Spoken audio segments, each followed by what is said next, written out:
Hello students, ISC accounts 2025 का question number 1 हम discuss कर रहे हैं। तो इसमें जो पहला पार्ट है इसका आंसर बी रहेगा, क्योंकि यहाँ पे एक पार्टनर ने कैपिटल विड्रॉ करी है। कैपिटल विड्रॉ पे इंटरेस्ट ऑन ड्राइंग्स नहीं लगता, तो इसमें नील जो है इसका मतलब ये हमारे लिए एक हिंट का काम कर रहा है कि यहाँ पे अगर नील है तो इसका मतलब बी आंसर रहेगा।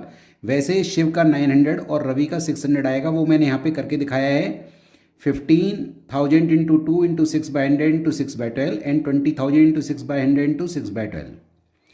दूसरा जो क्वेश्चन है यहाँ पर इसका answer under valuation of closing stock रहेगा, क्योंकि जब क्लोजिंग स्टॉक अंडर वैल्यू होता है तो हम प्रॉफिट्स में ऐड बैक करते हैं।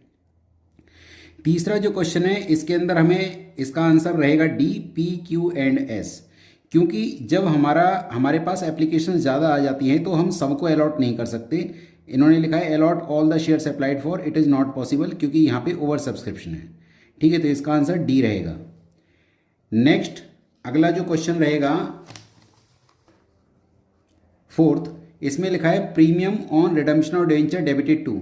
ये डेबिट होता है loss on issue of debenture account में। ठीक है, तो आंसर बी रहेगा। फिफ्थ पॉइंट का हमारा जो आंसर ए रहेगा, क्योंकि हमारा एसर्शन भी करेक्ट है और रीजन भी करेक्ट है।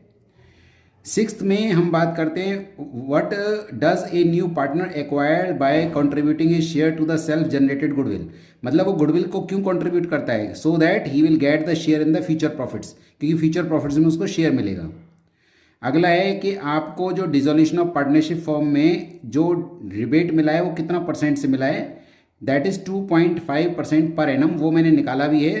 350 उसको रिबेट मिला है, 42,000 पे मिला है एट द रेट ऑफ, मतलब इंटू x/100 इंटू 4 मंथ्स के लिए इंटू 4/12, तो x का वैल्यू आ जाएगा 2.5% पर एनम। अगला है आपका at the time of dissolution of partnership form आपको जर्नल एंट्री क्या बनानी है? डेफर्ड रेवेन्यू एक्सपेंडिचर की। This will be Sanjay capital account debit, Mitali capital account debit to deferred revenue expenditure, क्योंकि रेशो गिवन नहीं है तो that will be taken equally.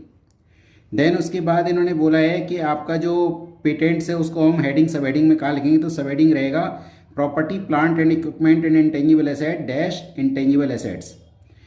कोई और दूसरे आइटम जो इसके हेडिंग में आएंगे, सब हेडिंग में आएंगे, कॉपीराइट, ट्रेडमार्क, मैंने पेटेंट लिख दिया है, ट्रेडमार्क लिख सकते हैं आप। तो एनी1 पूछा है तो आप पेटेंट रहने दीजिए, यू कैन राइट, इसमें आप लिख सकते हैं कॉपीराइट। ठीक है।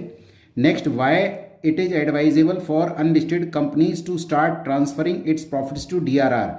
हम डीआरआर में क्यों ट्रांसफ़र करते हैं? क्योंकि रिस्क रिड्यूस हो जाता है, क्योंकि इससे फाइनेंशियल सिक्योरिटी मेंटेन होती है।